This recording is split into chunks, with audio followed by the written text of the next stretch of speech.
சமாதானமாவதற்கு என்று கேட்டாராம். அப்படியல்ல மகனே, நீ கர்த்தராகிய இயேசு கிறிஸ்துவை சொந்த ரட்சகராய் ஏற்றுக்கொண்டிருந்தால் உன்னுடைய ஜீவித்துல ஒரு சமாதானம் இருக்கும், அவரோடு நீ ஒப்புரவாய் இருப்பாய் என்று சொன்னாராம். இன்று அநேக நேரத்துல நாம் என்ன செய்து நினைத்து விடுகிறோம், எல்லா நதிகளும் ஒரு இடத்தில் போகிறது, அவ்வாறு போய் கடலில் கலக்கிறது, அவ்வாறு எல்லா மதமும் கடவுள் என்றதுக்கு கலந்து விடுகிறது என்ற தவறான ஒரு போக்கில உலகம் சென்று கொண்டிருக்கும் காலத்துல நானே வழியும் சத்தியமும் ஜீவனுமாய் இருக்கிறேன் என்ற கர்த்தராகிய இயேசு கிறிஸ்துவை தவிர வேற எந்த வழியும் நம்மை ஒரு தேவனண்டை கொண்டு சேர்ப்பதில்லை, ஒரு தெய்வ சமாதானத்தை நம்முடைய உள்ளத்துல கொடுக்க போவதில்லை. ஒருவேளை உங்களுக்கு சுகர் கம்ப்ளைண்ட்ஸ், சர்க்கரை வியாதி இருக்குது என்று வைத்துக் கொள்ளுங்கள். டாக்டரிடம் பொழுது இன்சுலின் தான் போட வேண்டும், இதுதான் ஒரு தீர்வு என்று சொல்கிறார். நீங்கள் இன்சுலினே எனக்கு வேண்டாம், அதுக்கு போல பென்சிலின் போடுங்கள் என்று சொல்லுகிறீர்கள். ஏதாவது பயன் இருக்க போகிறதா? அல்ல.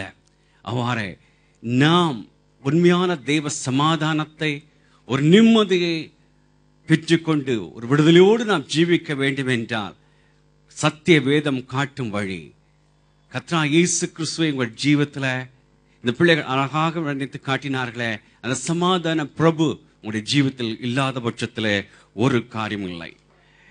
கிறிஸ்துமஸ் குழந்தை மற்றவர்களோடு நம்மை சமாதானப்படுத்துவதாக உள்ளது. இந்த உலகத்தை எடுத்து பார்க்கும் பொழுது கடந்த 3000 ஆண்டுகளிலே 300 ஆண்டுகளில் மட்டும்தான் உலகத்துல போர் இல்லாமல் காணப்பட்டதாம். தினசரி நாளிதழ்களிலே தொலைக்காட்சியில் பார்க்கும் பொழுது எத்தனை சமாதான ரீசெண்டாக பத்திரிகைகளா கனடிகட்ல இன்னசென்ட் பச்சிளம் குழந்தைகளை துப்பாக்கியால் சுட்டு கொன்ற காரியங்கள், இவ்வாறு அநேக சமாதான குறைகள் நம்ம சூழ நடந்து கொண்டுதான் இருக்கிறது. நான் கிறிஸ்தவ அதுக்காகத்தான் தேவன் சபையாகிய மனவாட்டியை இந்த இடத்தில் வைத்து நம் ஆறுதல் படுத்த சமாதானம் கொள்ள வைத்திருக்கிறார். எம்மட்டுமாக நாம் அந்த சபைக்கு உத்தம உள்ளத்தோடு இருக்கிறோம். அவ்வாறு இருக்கும் குடும்பங்களிலே ஒரு தெய்வீக சமாதானத்தை நாம் காண்பவர்களாக நாம் இருக்கிறோம். மூன்றாவதாக கடைசியாக நாம் பார்க்கும் ஒரு காரியம், இந்த கிறிஸ்துமஸ் குழந்தை நமக்குள் ஒரு சமாதானத்தை கொண்டு வருவதாக இருக்கிறது. வேதம் சொல்றது எல்லா புத்திக்கும் மேலான தெய்வ சமாதானம் உடைய உள்ளத்தை ஆட்கொள்ள கடவுது. ஏசாயா 26:3 சொல்கிறது, உம்மை உறுதியாய் பற்றி கொண்ட மனதை உடையவன் உம்மையே நம்பி இருக்கிறபடினால் அவனை பூர்ண சமாதானத்துடன் காத்துக் கொள்வீர் என்று. உண்மையாக கர்த்தராகிய இயேசு கிறிஸ்துவை சொந்தராய் ஏற்றுக்கொண்ட ஒவ்வொரு தனிப்பட்ட ஜீவியத்திலும், ஒவ்வொரு குடும்பத்திலும், ஒவ்வொரு தேசத்திலும் ஒரு தெய்வீக சமாதானம் கண்டிப்பாக காணப்பட்டே தீரும். அப்படிப்பட்ட சமாதானம் இங்கு உங்களில் காணப்படுகிறதா? இங்கு யாராவது ஒருவர் இன்னும் கிறிஸ்துவ சொந்த ரட்சகரை ஏற்றுக்கொள்ளாமல் யாராவது புதிதாக வந்திருந்தால் இந்த நாள் கர்த்தராகிய இயேசு கிறிஸ்துவ சொந்த ரட்சகரை ஏற்றுக்கொள்ளும் நாளாக இருக்கட்டும். கர்த்தர் தாமே ஆசீர்வதிப்பாராக. சில அறிவிப்புகளை சொல்ல விரும்புகிறேன். நம்முடைய சபையிலிருந்து கேரல் சர்வீஸ் ஒழுங்கு செய்யப்பட்டுள்ளது. 19ஆம் தேதி அஜ்மான் சிட்டி மற்றும் துபாய்க்கு வருவார்கள். 2 குழுவாக பிரிந்து வருவார்கள். 21ஆம் தேதி உமல்கோயின் மற்றும் Ajman industrial area, Al Nahda and Al Wahda ஸ்ட்ரீட்டுக்கு வருவார்கள். 22ஆம் தேதி ரோலா மற்றும் அபுசாரா பகுதிக்கு கடந்து வருவார்கள்.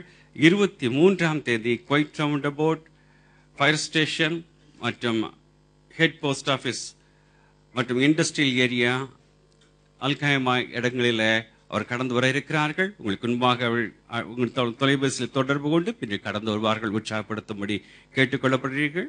வருகிற வெள்ளிக்காலை ஆராதனையில் பிரைஸ் டிஸ்ட்ரிபியூஷன் டேயாக இருக்கும். ஸ்கிரிப்சர் கிளாஸ் பிள்ளைகளுக்கும் மற்றும் முழுமையாக வந்திருக்கும் பைபிள் குவிஸ் மற்றும் அநேக காரியங்கள் முழுமையாக வந்தவர்களுக்கு பரிசு கொடுக்கும் நாளாக இருக்கும். நம் இருக்கிறவங்களே எழுந்து நின்று நாம் ஜெபித்து தேவாசுவாத்தை பெற்று நாம் கடந்து செல்வோம். இந்த மகிமையின் தாப்பனே, இந்த அருமையான ஆசைக்கப்பட்ட இந்த மன மகிழ்ச்சியின் இந்த இரவு நேரத்துக்காக நாங்கள் நன்றியோடு துதிக்கிறோம், ஸ்தோத்திரிக்கிறோம். அப்பா, சபையில் இந்த பிள்ளைகள், சிறு குழந்தைகள் முதல் கொண்டு வாலிபர்களுக்கும் சகோதரர்களுக்கும் இந்த கிறிஸ்துமஸ் ப்ரோக்ராமை இம்மட்டு நீர் ஆசீர்வதித்த குடும்பைக்காக நன்றி செலுத்துகிறோம். பிள்ளைகள் எளிய முறையில பாடல் மூலமாகவும் குறு நாடகங்கள் மூலமாகவும் நடத்தி காட்ட இந்த காரியங்கள் அப்பா கேட்ட பார்த்த உள்ளங்களிலே தொடர்ந்து கிரியை நாங்கள் ஒப்புக் கொடுக்கிறோம். இதில் பங்கு கொண்ட பிள்ளைகள் ஒவ்வொருவரையும் அதுக்கு பின்பாக இருந்து செயல்பட்ட டீச்சர்ஸ் மற்றும் நடத்தின சகோதரர் ஒவ்வொருவரையும் கர்த்தர் நாமத்திலே வாழ்த்தி நாங்கள் ஆஸ்வதிக்கிறோம்ப்பா. இந்த கிருபைக்குள் மூடிக்கொள்ளுங்க. சகல துதி கனவை மக்கள் செலுத்துறோம். எல்லாம் உலகத்துல இயேசு கிறிஸ்து ஜெபிக்கிறோம் பரம்பிதாவே. நம்முடைய கர்த்தராகிய இயேசு கிறிஸ்து கிருபையும் பிதாவாக தின்ற அன்பும் பரிசுத்தாவுடைய ஐக்கியம் அந்யுன்வலத்திலும் நம் அனைவரோடு இன்றும் என்றும் எப்பொழுது இருப்பதாக. என் ஆத்மாவே கர்த்தரை ஸ்தோத்திரி, என் முழு உலமே ஸ்தோத்திரி. என் ஆத்மாவே கர்த்தரை ஸ்தோத்திரி, கர்த்தர் செய்த சகல பாவங்களையும் மறவாத. ஆமென். ஹல்லேலூயா, ஹல்லேலூயா. கர்த்தருக்கு ஸ்தோத்திரம் உண்டாட்டும். பின்பாக 2 பகுதியிலும் சைடிலும் மற்ற பகுதியிலும் உண்டு. நீங்கள் வாங்கி செல்லுங்கள். வெஜிடேரியன் வேண்டுகோள் நீங்கள் கேட்டு வாங்கிக் கொள்ளும்படி கேட்டுக்கொள்ளப்படுகிறீர்கள்.